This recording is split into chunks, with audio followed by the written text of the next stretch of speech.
Hi, this is अभिनव नेगी और मैं इस वीडियो में आपको बताऊंगा एमटेक में जो फ्रीक्वेंटली 10 इंटरव्यू क्वेश्चन पूछे जाते हैं आईआईटी में एमटेक करने के लिए।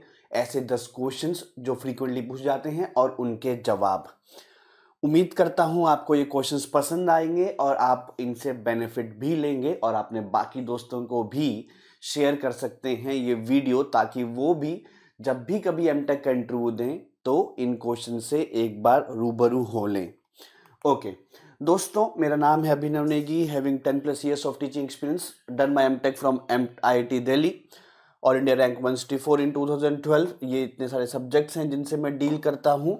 ओके दोस्तों, अगर आप ऐसे ही वीडियो, चाहे वो एमटेक गाइडेंस प्रोग्राम हो, चाहे वो आपके पास जॉब नोटिफिकेशन हो, टेक्निकल हो, गेट हो, ईएससी हो, उन सारी वीडियोस को चाहते हैं कि लगातार आप हमसे जुड़े रहें तो चैनल को अभी सब्सक्राइब कर लीजिए, ताकि आपके पास ये complete set of solutions civil engineers के लिए आपके पास लगातार मिलते रहे, चाहे वो टेक्निकल हो, नॉन टेक्निकल हो या अपडेट्स हो।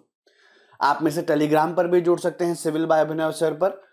ओके तो दोस्तों, चलते हैं पहले क्वेश्चन पर। और पहले क्वेश्चन से पहले मैं कुछ और चीज आपको और बताना चाहता हूं कि इंटरव्यू का सिलेबस बहुत सारे बच्चे पूछते हैं, और ये जो पर्टिकुलर अभी मैं बात करूंगा ना कि सिर्फ एमटेक आईआईटी के लिए, बल्कि ये इंटरव्यू का जो सिलेबस है वो बच्चे पूछते हैं जब वो स्टेट पीएससी देते हैं, इंजीनियरिंग सर्विसेज देते हैं, एमटेक इंटरव्यू देते हैं या कोई भी पीएससी को इंटरव्यू देते हैं। दोस्तों, इंटरव्यू का किसी भी जगह के लिए, M Tech, PSU, engineering services, state services के लिए कोई भी वेल डिफाइंड सिलेबस नहीं है। अगर इंटरव्यू वाला चाहे तो आपसे ऐसे क्वेश्चन पूछ सकता है जो बहुत इजीली आप जवाब दे पाए। फॉर एग्जांपल कि आपके चाचा का नाम क्या है। और इंटरव्यू वाले चाहे तो वो आपसे, आप उसको जवाब नहीं भी दे सकते हैं अगर वो पूछे कि इंटरव्यू ले रहा है उसके चाचा का नाम क्या है। ठीक है, तो दोस्तों कोई वेल डिफाइंड सिलेबस नहीं है। ऑब्वियसली जो पैनल में मेंबर्स रहेंगे उन मेंबर्स का जो डोमेन होगा वो वहीं से सवाल पूछेंगे। फॉर एग्जाम्पल, अगर मैं किसी इंटरव्यू में पूछता हूं तो जो सब्जेक्ट्स मेरे होंगे ऑफकोर्स मैं उन्हीं से सवाल पूछूंगा। आप किसी इंटरव्यू में कल को बैठते हैं तो जो आपका डोमेन होगा, जो आपके स्ट्रॉन्ग पॉइंट्स होंगे, आप वहीं सवाल पूछेंगे। ठीक है, तो इंटरव्यू का कोई भी सिलेबस नहीं है दोस्तों। लेकिन ऑफकोर्स सी बात है, जो भी उसका रिटन एग्जाम रहा होगा तो ऑफकोर्स उस रिटन एग्जाम का जो सिलेबस होगा तो मोस्टली एक इंटरव्यूअर वहीं से सवाल पूछता है। लेकिन फिर भी वो कहीं पे वाला फीलिंग वाला टच आ ही जाता है कि यार जो उसका डोमेन होगा, जो की पॉइंट उसका होगा, जो स्ट्रॉन्ग डोमेन उसका होगा, वो उसके सवाल पूछ के रहेगा ही रहेगा। इरिस्पेक्टिव ऑफ सिलेबस में वो कहाँ मेंशन है, वो इंपॉर्टेंट है या नॉट इंपॉर्टेंट है, या मेंशन समटाइम्स नहीं भी है। तो ओके, इसके बाद आईआईटी का जो सिलेक्शन प्रोसीजर होता है दोस्तों, आप में से खासकर जो भी फर्स्ट ईयर या सेकेंड ईयर के बच्चे होंगे उनको लगता है कि गेट दे के आईआईटी में एमटेक हो जाएगा। नहीं दोस्तों, उसके अलावा भी कुछ और चीजें हैं, जैसे कि मैं आपको धीरे धीरे करके बताता हूं। आपने सबसे पहले गेट दिया तो ऐसा नहीं है कि आपका आईआईटी में एमटेक हो गया, इवन आपका रैंक 1 क्यों ना हो।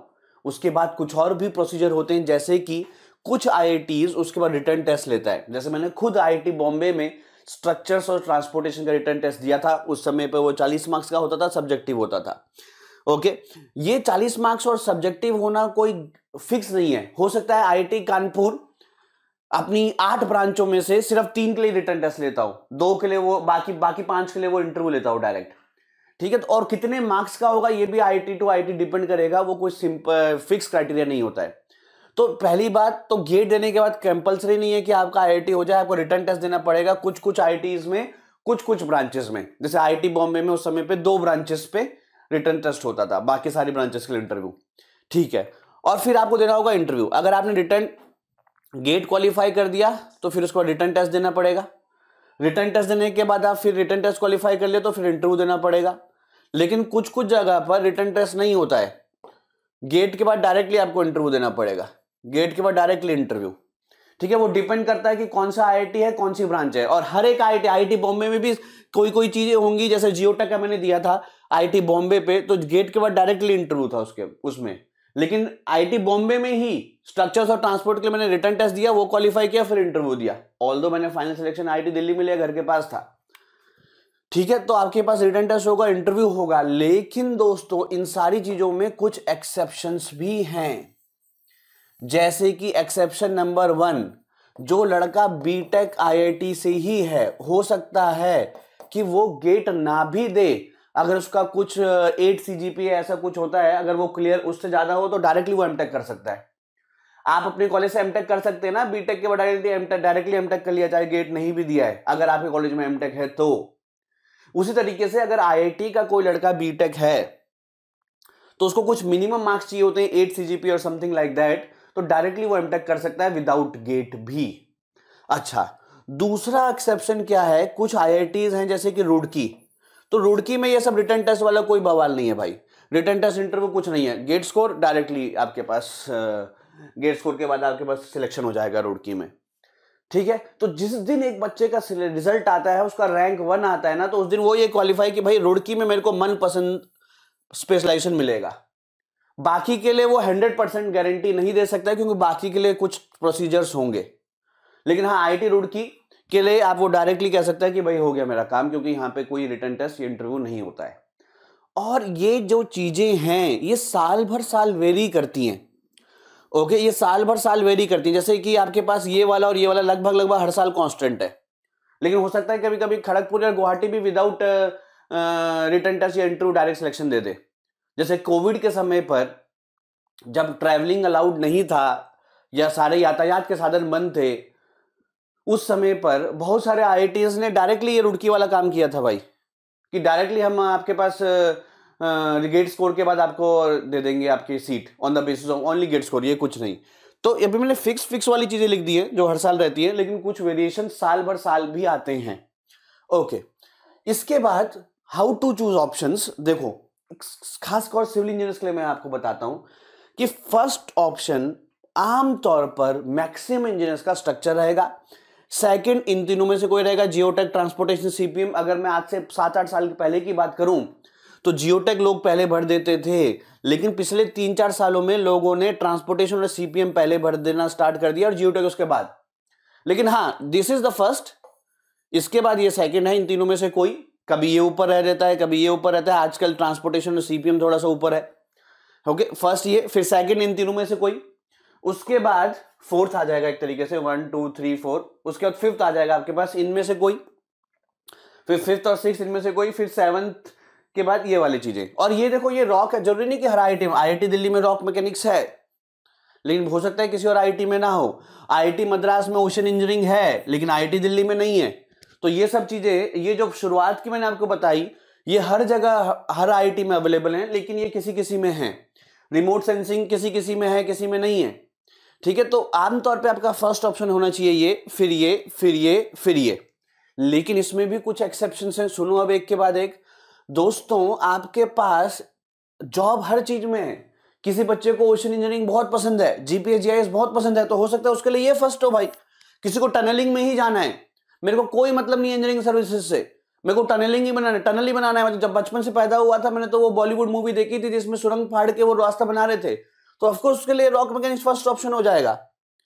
किसी को आईएएस ही बनना है यार, मेरे को आईटी से कोई मतलब ही नहीं है यार, और आईटी दिल्ली में तो इधर बहुत सारा कोर्स वर्क है यार, और मेरे को पता चला कि लास्ट ईयर इधर रॉक मैकेनिक्स में बहुत कम कोर्स वर्क है और टीचर भी बहुत कॉर्पोरेटिव हैं, तो वो रॉक मैकेनिक्स फर्स्ट ऑप्शन भर देगा।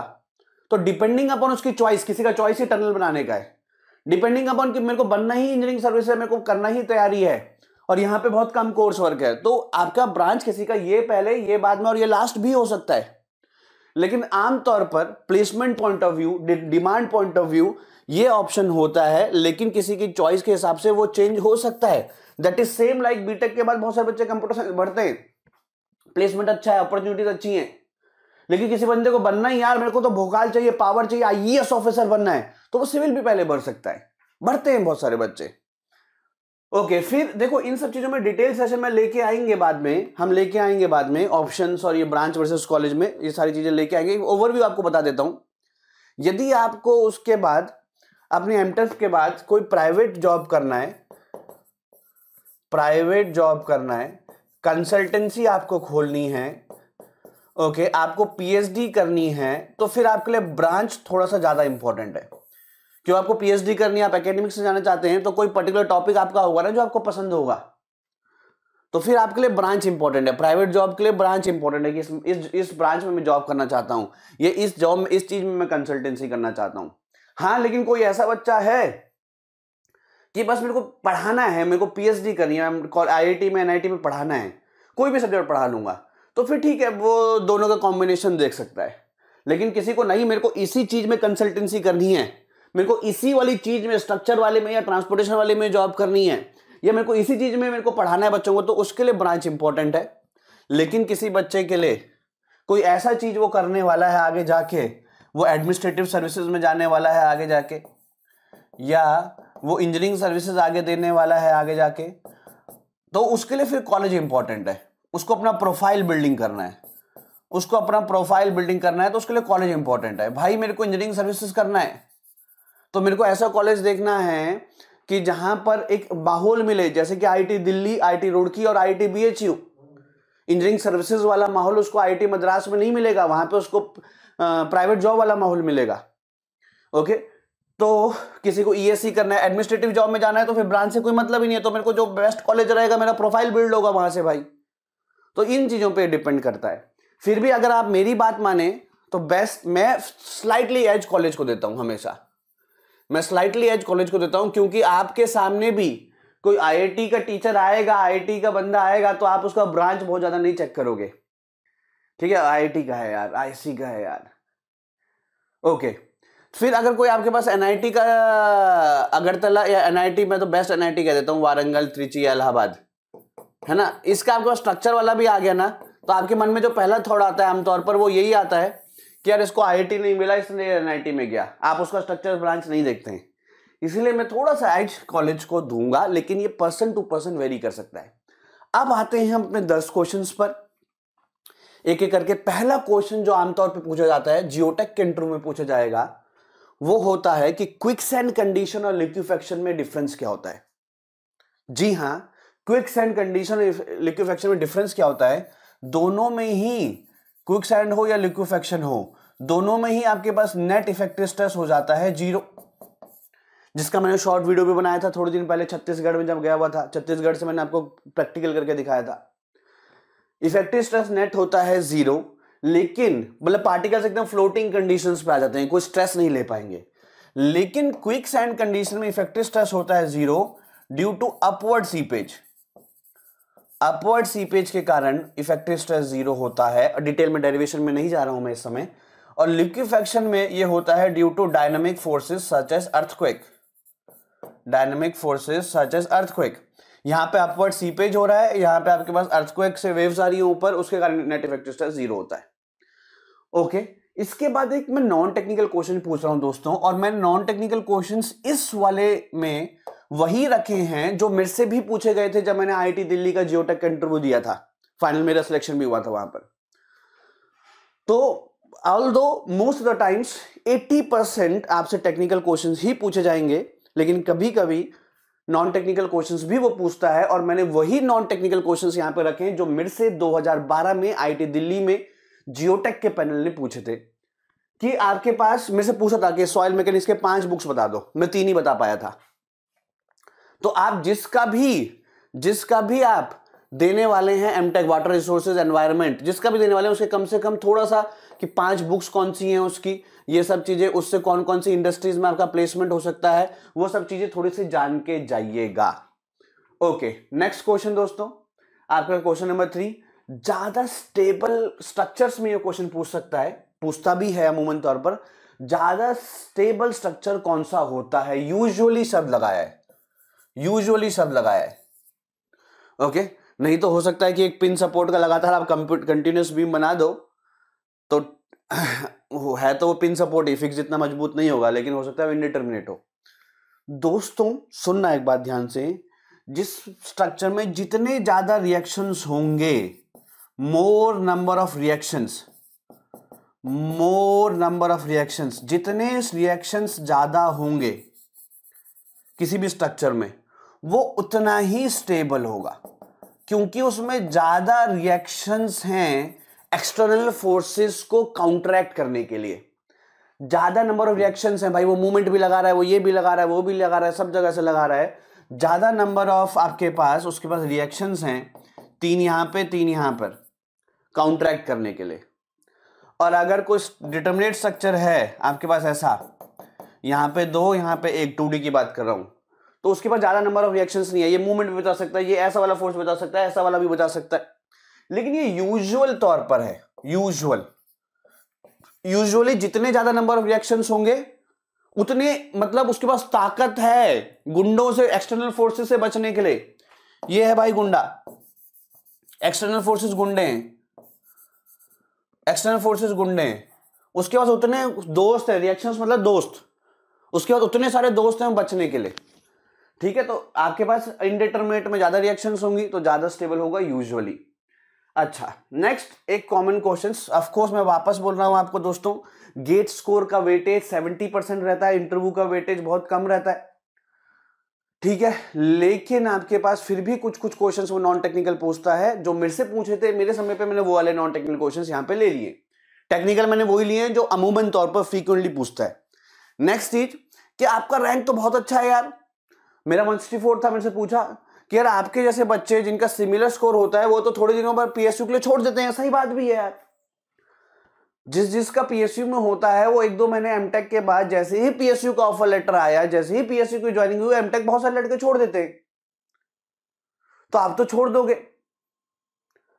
बहुत कॉमन क्वेश्चन है, क्योंकि आईआईटी वाले के प्रोफेसर्स का टेक्निकल के साथ साथ एक स्टूडेंट को वो इस तरीके से भी जज करते हैं, खासकर दिल्ली, बनारस, बीएचयू और रुड़की में, कि कहीं एमटेक छोड़ तो नहीं देगा, या आगे काम रिसर्च में करेगा कि नहीं, सीट तो बर्बाद नहीं करेगा।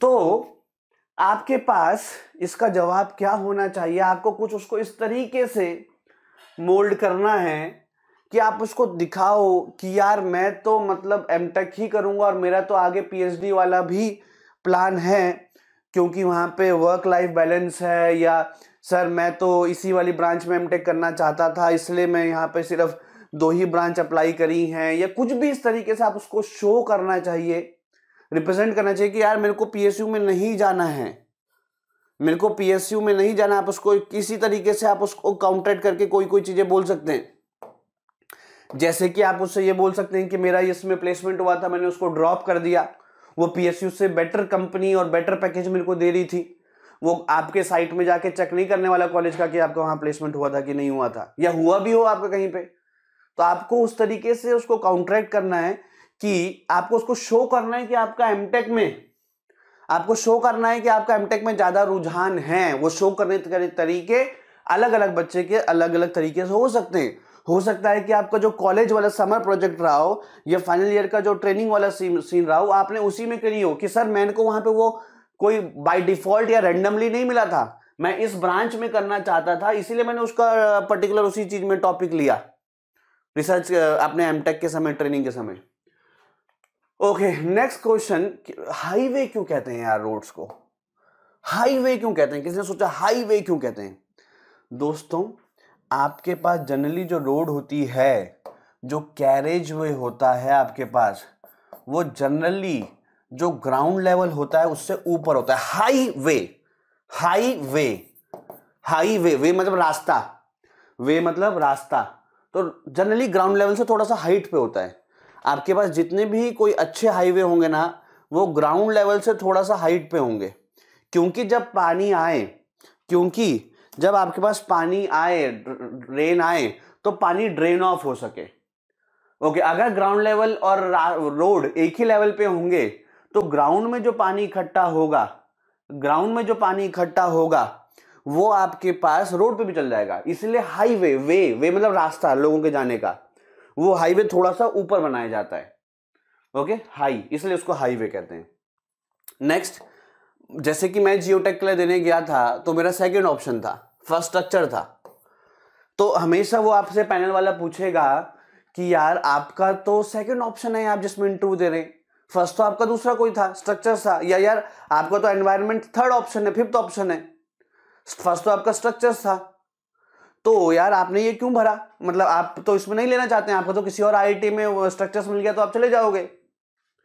इस तरीके के क्वेश्चंस पूछे जाएंगे अक्सर तौर पर। इसके लिए बेस्ट तरीका तो मैं आपको बता दूं कि मान लो आपका रैंक है सपोज 600 और 600 रैंक में आपको पहले से ही पता है कि भैया मेरे को स्ट्रक्चर्स मिलना ही नहीं है आईआईटी में, तो भरना ही क्यों, भरना ही क्यों।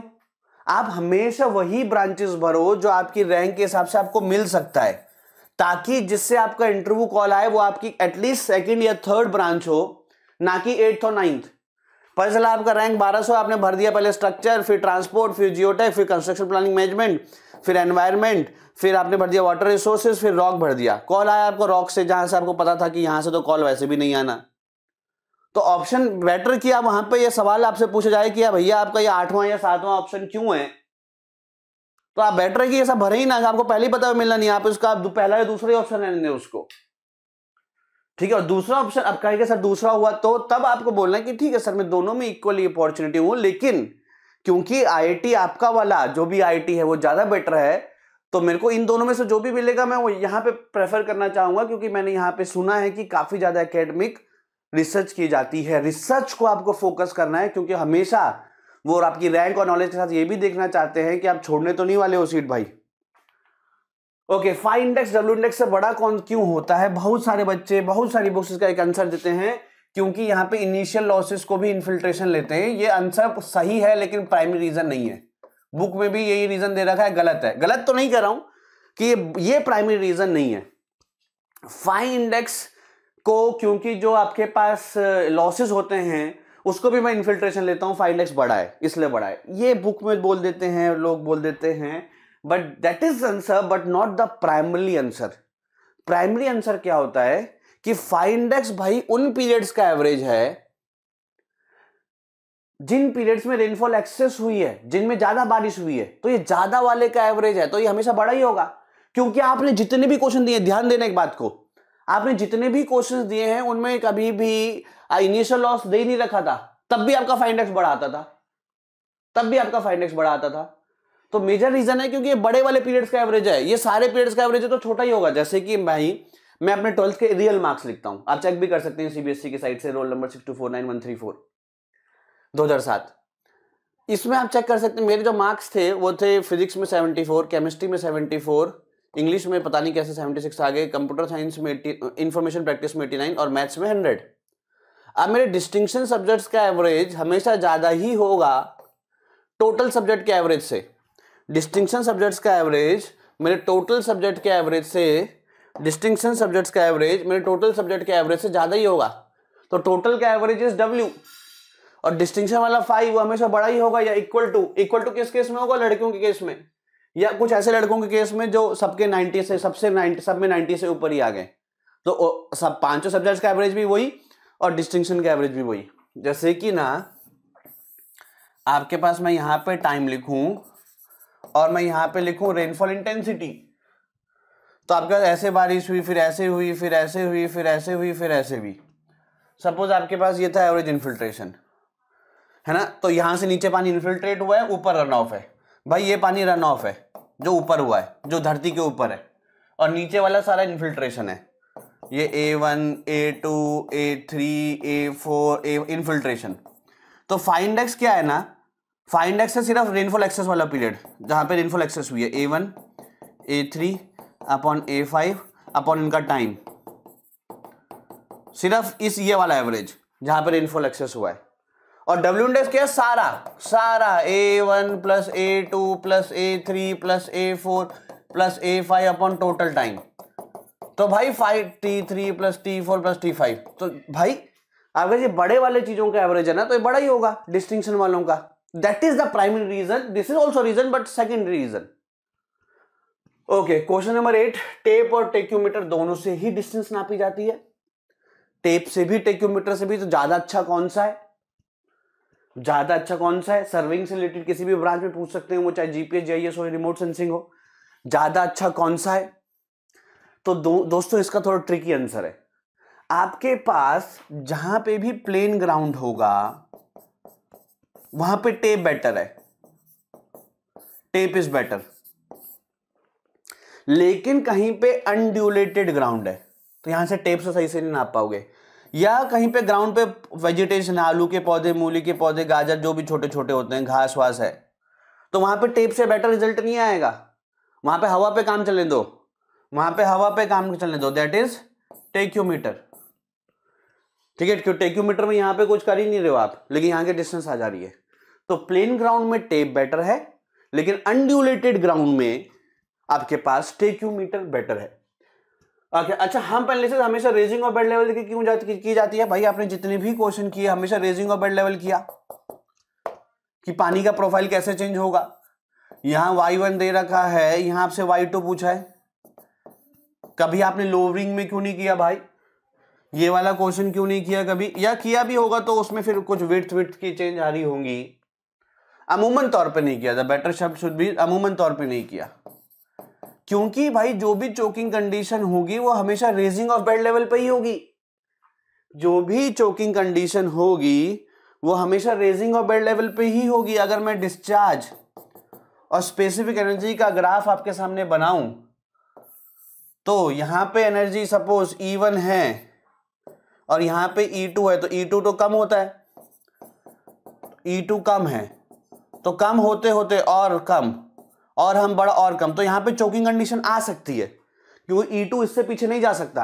अरे यार, सपोज ये टोटल एनर्जी लाइन है, ये E1 है, ये E2 है, E2 कम है, इतना कम है, और बढ़ाया तो और कम हो जाएगा, और बढ़ाया हम तो और कम हो जाएगा, कम कम कम होते अगर इससे कम कर दिया तो चोकिंग कंडीशन हो जाती है, इसलिए पढ़ते हैं।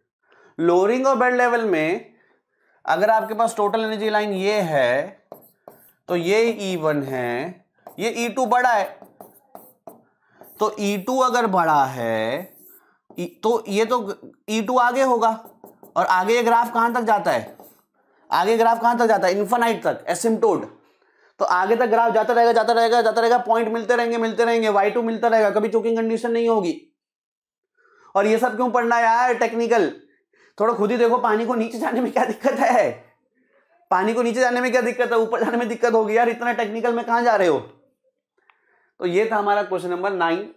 लास्ट क्वेश्चन मेरे से भी पूछा गया था 2012 में IIT दिल्ली में। ऑल्दो मैं ये कह रहा हूं कि टेक्निकल क्वेश्चंस का परसेंटेज थोड़ा सा ज्यादा रहेगा, वह यह क्वेश्चन है, if not selected this year what you will do? If not selected this year what you will do? आप क्या करेंगे? दोस्तों, मैं इंटरव्यू क्वेश्चंस बता रहा हूं, हमेशा मैं थोड़ा सा रिलक्टेंट हूं आपके पास कुछ नॉन टेक्निकल क्वेश्चंस का आंसर बताने से। टेक्निकल क्वेश्चंस का मैंने आंसर बताया, नॉन टेक्निकल का ऐसे थोड़ा सा मैं रिलक्टेंट हूं, क्योंकि अलग बच्चे पे, अलग उसका बैकग्राउंड पे, अलग कहां से उसने बीटेक किया है, क्या उसकी कंडीशन है, कितने ईयर का ड्रॉप है, ये आंसर उसके पास अलग अलग अलग हो सकते हैं। कि सिलेक्ट नहीं हुए, कोई बच्चा जॉब कर रहा है सपोज, वो आया एमटेक इंटरव्यू देने गेट के बाद, वो कहेगा सर मेरे को तो यार आपके ही IIT से, क्योंकि मेरी जॉब यहाँ पर है, मेरे को पार्ट टाइम एमटेक करना है या जो फुल टाइम एमटेक जो भी करना है उसको जॉब छोड़कर, तो यार मेरे को तो इसी ब्रांच में करना है, मैं अगले साल फिर से ट्राई करूंगा। लेकिन PSU वाले को आप ये जवाब नहीं दे सकते हो, उसको पता है कि यार आप IOCL छोड़ के नेक्स्ट ईयर फिर से IOCL का ट्राई नहीं करोगे, आप उसी साल HPCL का भी ट्राई करोगे, क्योंकि almost same type of job है। हार्डली कोई बच्चा कि नहीं, ऐसा कोई बच्चा नहीं होगा इंडिया में कि जो सिर्फ मेरे को IOCL ही जाना है, मैं HPCL ONGC नहीं जाऊंगा, रियरली कोई बच्चा होगा। तो वो ऐसा इंटरव्यू नहीं दे सकता कि मैं अगले साल, वो ऐसा नहीं जवाब नहीं दे सकता कि मैं फिर से IOCL का ट्राई करूंगा अगले साल, क्योंकि इंटरव्यू वाले को पता है यार आप बेवकूफ बना रहे हो, आप उसी साल HPCL का भी ट्राई करोगे, ONGC का भी ट्राई करोगे। लेकिन हाँ, एमटेक केस में कुछ कुछ बच्चे, not large fraction but small fraction ऐसे बच्चे हैं जिनको पर्टिकुलर IIT से पर्टिकुलर ब्रांच ही करनी है, या पर्टिकुलर ब्रांच करने वाले तो बहुत सारे बच्चे हैं। तो अकॉर्डिंगली अलग अलग कंडीशंस पे आप अलग अलग आंसर दे सकते हो कि यार कोई जॉब कर रहा है, सर मेरे को इसी ब्रांच में एमटेक करना है, मेरा फर्स्ट प्रेफरेंस आपका IIT था, लेकिन ठीक है अगर नहीं होता है तो मेरे को करना है इसी ब्रांच से, मैं दूसरे IIT में जाऊंगा। आप बोल सकते हैं, कोई दिक्कत नहीं, एटलीस्ट उसको ये तो भरोसा हो जाएगा कि आप इस ब्रांच के लिए बहुत डेडिकेटेड हो। आपकी बात से उसको एक सच्चाई भी दिखी और उसको ये भी पता चला कि आप इस ब्रांच से डेडिकेटेड हो, मतलब आप पूरा एमटेक करोगे, मतलब आप छोड़ोगे नहीं बीच में, आप डेडिकेटेड स्टूडेंट हो। आप ऐसा आंसर दे सकते हो, उसमें कोई दिक्कत नहीं है, ऐसा दे सकते हो, कोई मतलब ऐसा दिक्कत नहीं है कि उसको ये बोलना है कि नहीं मैं तो आप ही के पास आऊंगा वापस से अगले साल। हाँ, लेकिन कोई बच्चा जॉब कर रहा है अपना, उसका दूसरे IIT के पास उसका कोई लोकेशन ही नहीं है जॉब का, उसकी कंपनी वहां ट्रांसफर दे नहीं सकती, वो ये बोल सकता है कि यार सर मेरे को तो यहीं पे रहना है, पार्ट टाइम एमटेक करना है, तो वापस से मैं अगले साल फिर से ट्राई करूंगा, लेकिन इसी ब्रांच में करूंगा सर। ठीक है, तो इसका अगर आप आंसर कुछ भी दें, आपको अल्टीमेटली इंटरव्यू को लगना चाहिए कि एक पॉजिटिव माइंडसेट वाला बच्चा है। आपकी बातों से लगना चाहिए उसे कि यार ठीक है, जो भी कह रहा है सच कह रहा है और पॉजिटिव माइंडसेट के साथ कह रहा है, रादर देन आप उसको कुछ ऐसा आंसर दे दो जो बहुत ही वियर्ड लगे, या दिखाने के लिए कि मेरे को आपके पास एमटेक करना है। आप उसको कुछ realistic answer, better approach, positive approach के साथ दे सकते हो। ठीक है, तो उम्मीद करता हूं दोस्तों आपको सेशन पसंद आया होगा। अपने बाकी दोस्तों को भी शेयर कर दीजिए ताकि उनको भी पता चल जाए कि कैसे क्वेश्चन पूछते हैं। सारे लिंक्स आपको मेरे टेलीग्राम पर सिविल बाय अभिनव सर पर with important updates cut off मिल जाएगा। ठीक है, तो दोस्तों इसी के साथ मैं अभिनव नेगी आपसे लेता हूं विदा। बहुत जल्द मिलेंगे दोबारा। Thank you.